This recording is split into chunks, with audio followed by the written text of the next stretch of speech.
আজই ডাউনলোড করুন আর এনজয় করুন আপনার পছন্দের শো। আমি ঈশানের বিয়ের সম্পূর্ণ দায়িত্ব নিচ্ছি, তুমি শুধু বিয়ের তারিখটা ঠিক করো, বাকিটা আমি সামলে নেব।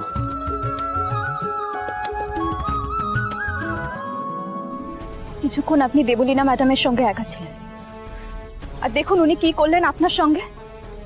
আর ঈশান স্যার তো ওনার সাথে সারাটা জীবন কাটাতে চলেছে। দেবলীনা ম্যাডাম তো ওনার জীবনটাই পুরো দুর্বিষহ করে দেবে।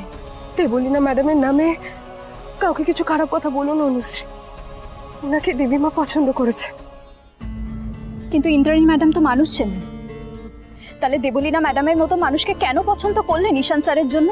দেবীমা কোনোদিনও ভুল হতে পারেন না, কখনো না। আর উনি কোনোদিনও কারোর সাথে অন্যায় হতে দেবেন না, কোনোদিন না।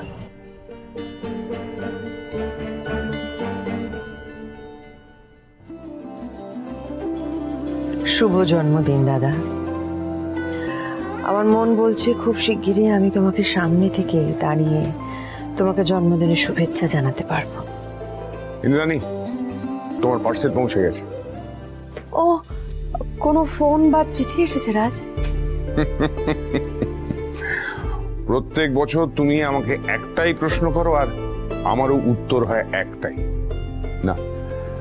কোনো চিঠিও আসেনি, কোনো ফোনও না। রাজ, আমরা আবার সেখানে ফিরে যেতে পারি না রাজ, যেখান থেকে আমরা শুরু করেছিলাম জীবন, মানে আমাদের গ্রামের বাড়ি। ফিরে যাওয়াটা তো খুব একটা সহজ নয়। হ্যাঁ, সেটা আমি জানি, তবে আমার মনে হয়, মানে আমি জানি যে আমি যদি একবার দাদার সামনে গিয়ে দাঁড়াই তাহলে দাদা আমার সঙ্গে কথা বলবে। যদিও আমি জানি না আমার কোন অপরাধে, কোন দোষে দাদা আমার সঙ্গে সম্পর্ক ত্যাগ করেছিল। তারপরেও যেতে চাও? হ্যাঁ রাজ, চাই। কেন? কারণ আপন জনের থেকে দূরে থাকা অসহনীয় যন্ত্রণার রাজ। কি বলছো কি পিসি? বাবার জন্মদিনের গিফট এখনো পৌঁছায়নি? ওসব উপহার না হলেও চলবে, কিন্তু তুই আসছিস না, এই নিয়ে ঝামেলা হতে পারে রে। তুমি তো জানো পিসি, এই প্রথমবার আমি বাবার জন্মদিনে বাড়িতে নেই। কি করব বলো? এখন তো আমি ছুটিও নিতে পারবো না, সবে নতুন অফিস জয়েন করেছি। হ্যাঁ জানি, কিন্তু তোর দাদার রাগ তো তুই জানিস।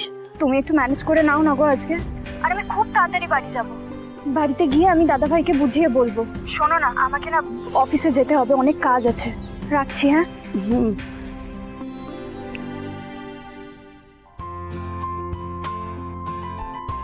হ্যাপি বার্থডে বাবা। ছেলেদের হাতে ব্যবসার দায়িত্ব তুলে দিয়ে রাজ আমরা পারি না ওখানে ফিরে যেতে। না মানে যে বাড়িতে থাকতাম সে বাড়ি নয়, অন্যখানে, কিন্তু ওই গ্রামে আপনজনের টানে নয়, কিন্তু মাটির টানে। মাটি ডাকছে রাজ। ইন্দ্রাণী, পরিস্থিতি কিন্তু অনেকটা পাল্টে গেছে। মা, বলো আয়ুষ। মা, কাল থেকে তোমাকে কেমন যেন দেখাচ্ছে, কিছু হয়েছে? ঠিক সময় বলবো আয়ুষ। বেশ, আমি তোমাকে জোর করব না। আচ্ছা শোনো, জয়িতা আসবে ওদের কুলপুরোহিতকে নিয়ে ঈশান আর দেবলীনার বিয়ের দিন স্থির করতে। ভাই, বলনি তো? আসলে ওই দেবলীনার মানে জয়িতাই চাইছিল যে সামনে একটা শুভ দিন দেখে ওদের দুজনের চার হাত এক করে দিতে। বাহ, এটা তো দারুণ কথা। আমি ঈশানের বিয়ের সম্পূর্ণ দায়িত্ব নিচ্ছি, তুমি শুধু বিয়ের তারিখটা ঠিক করো, বাকিটা আমি সামলে নেব।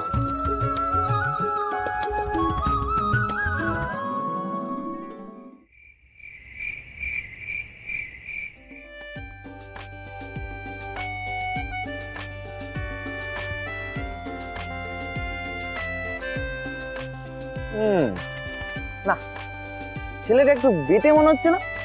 ভালো না, চেঞ্জ। তোমার পাশে মানাবে না। না, ভালো চেঞ্জ। না বাবা, তো মুখটা দেখি মনে হচ্ছে রাগি রাগি। না না না না, ভালো না, পছন্দ না।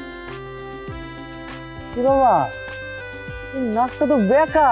এ মা, কি এই, আপনি আমার ফোনে উকি মারছেন কেন? কাজের মাঝখানে ছেলেদের ছবি দেখা হচ্ছে বুঝি? আরে আর বলবেন না, আমার দাদা রোজ আমার ফোনে ছবি পাঠাচ্ছে আর বলছে এদের মধ্যে কাউকে একটা পছন্দ করে। আমার বাড়ির সবাই না আমার এই বিয়ে নিয়ে মেতে উঠেছে। অনুশ্রী বাড়ি থেকে বিয়ের জন্য চাপ দিচ্ছে, আর আমি এখনো আমার মনের কথা বলতেই পারলাম না।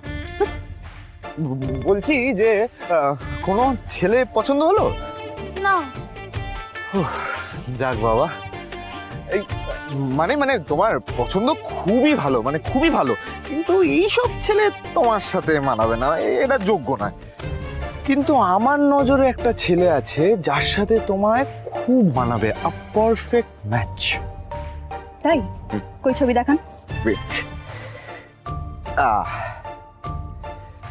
এই দেখো।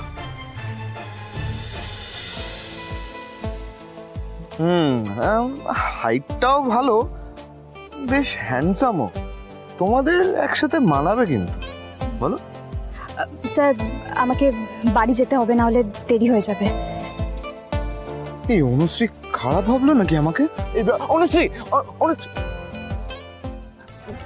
মারবে না প্লিজ।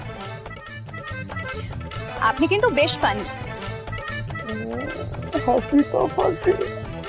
না মানে এতক্ষণ আমি টেনশনে ছিলাম, কিন্তু এখন বেশ রিল্যাক্স লাগছে।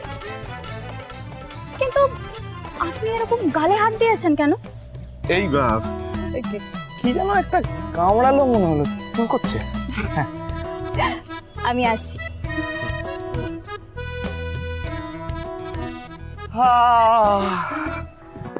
Anushree, I like you, I like you Anushree. কিন্তু আমি নিজের মনের কথা কিছু তো বলতেই পারছি না।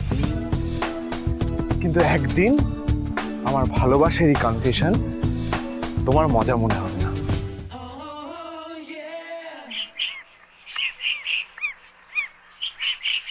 ইন্দ্রাণী, উনি আমাদের বাড়ির ঠাকুর মশাই। আমরা আমাদের যাবতীয় ডিসিশন সবকিছু ওনার সঙ্গে ডিসকাস করেই নিই। ঠাকুর মশাই, আমরা না দুই পরিবারই চাই যে খুব তাড়াতাড়ি আমাদের ছেলেমেয়ের বিয়েটা হয়ে যায়। একটা ঠিকঠাক ডেট দেখে বলুন তো। এর আগে ওরা অনেক বাধা বিপত্তি অতিক্রম করেছে, তাই না?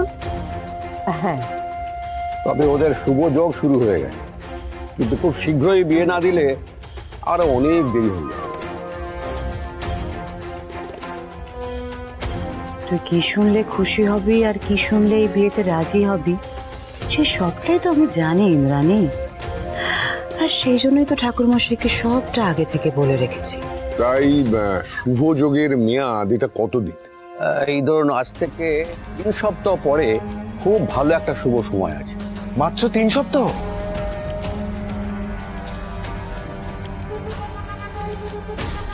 ওমা, 3 সপ্তাহ সে তো অনেক সময় ঠাকুর মশাই। আপনি যে বললেন খুব তাড়াতাড়ি একটা ভালো ডেট আছে। জয়িতা, থাক না, 3 সপ্তাহ পরে যে শুভ দিনটা পাওয়া যাবে সেই দিন না হয় ঈশান আর দেবলিনার বিয়েটা হোক। এত মাস আমরা অপেক্ষা করেছি, না হয় আর 3টে সপ্তাহ অপেক্ষা করলাম।